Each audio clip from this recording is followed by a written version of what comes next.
berdirinya POC dulu di sini di Nusantara itu berangkatnya dari rempah-rempah, dan hari ini rempah-rempah kita tidak lagi seharum di zaman penjajahan. Pemirsa Global TV Aktual, hari ini saya berada di sekretariat Badan Usaha Milik Petani PT Kapol Berkah Pangandaran. Jadi inilah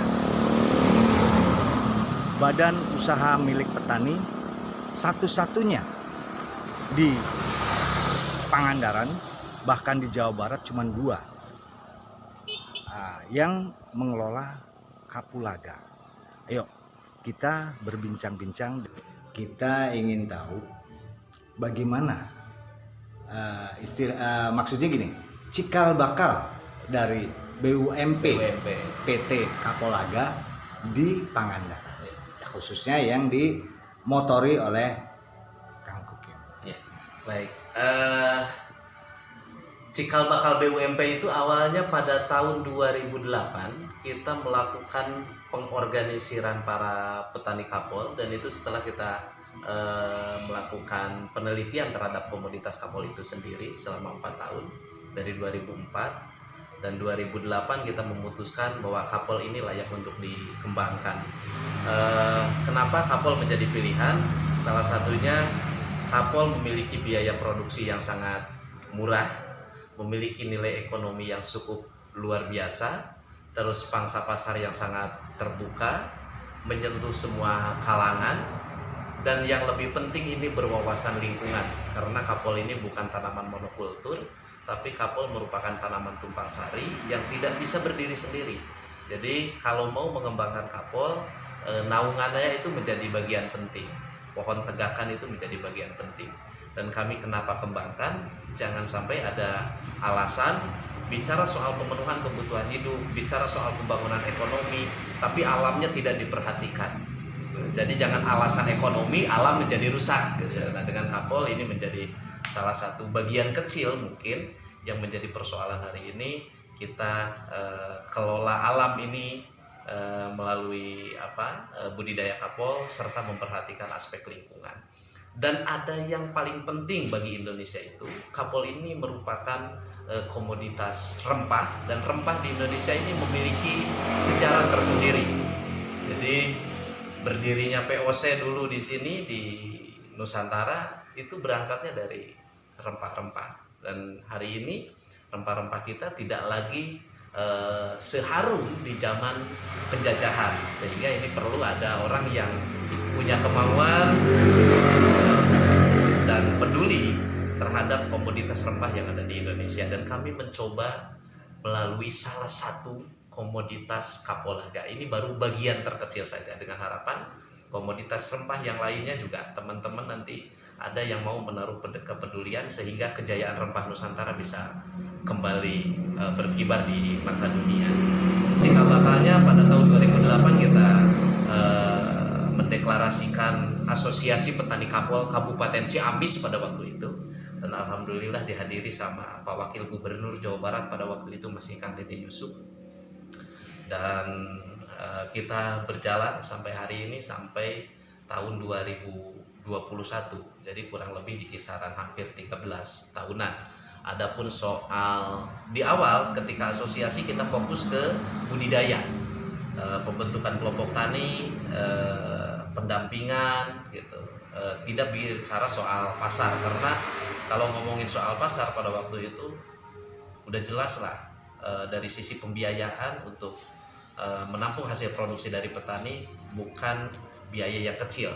Ini butuh pihak-pihak yang memang mau melibatkan diri dan menaruh perhatian serta peduli terhadap para petani Kapulaga khususnya di Kabupaten Ciamis. Nah, sehingga kami pada waktu itu nggak berpikir soal pasca panennya ke pasarnya gitu. Kita fokus di budidaya saja.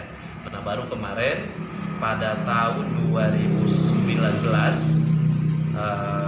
setelah adanya kita mendapatkan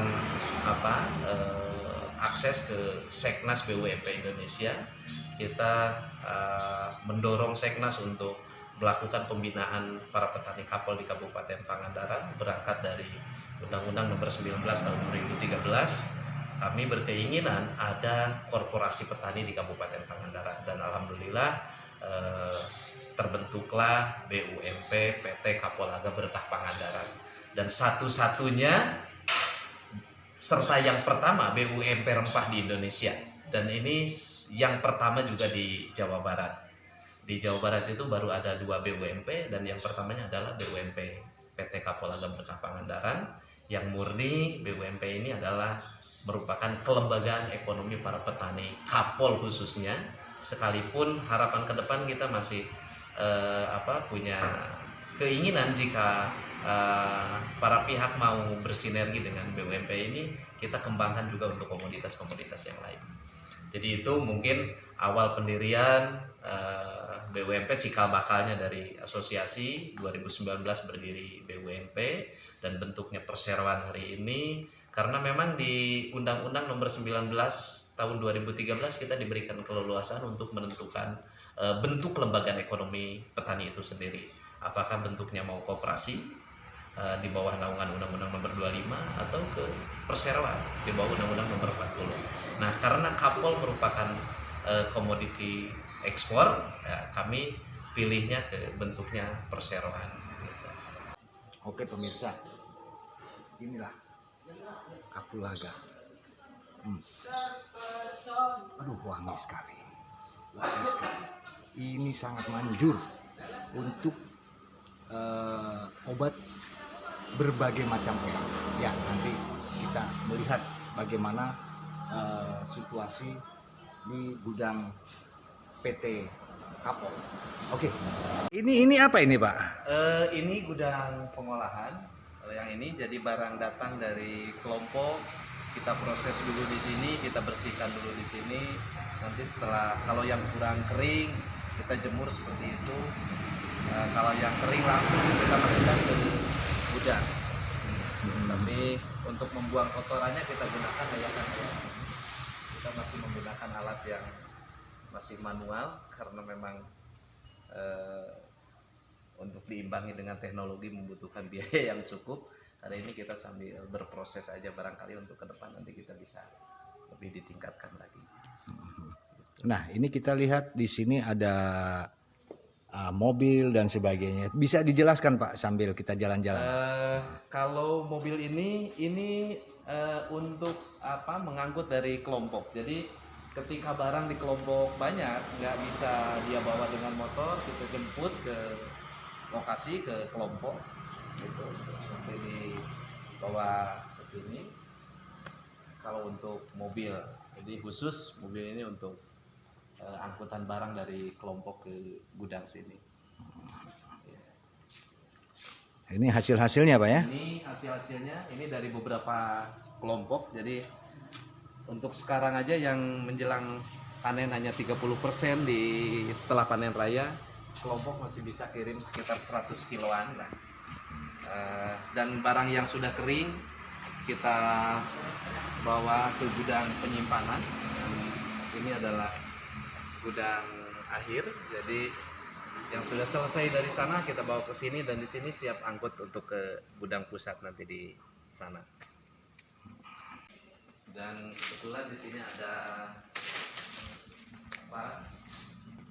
kita timbangannya, kita gunakan timbangan digital karena memang 1 ons aja ini sudah memiliki nilai yang cukup lumayan. Jadi yang ini alat untuk mengecek kadar air. Ini tester kadar airnya. Karena barang yang sudah di sini itu kadar airnya di bawah 18. Jadi kadar air yang masih di atas 18 nggak bisa kita taruh ke sini. Kita harus proses lagi, kita keringkan lagi. Kayak ini kadar airnya 18,5. Kita bisa taruh.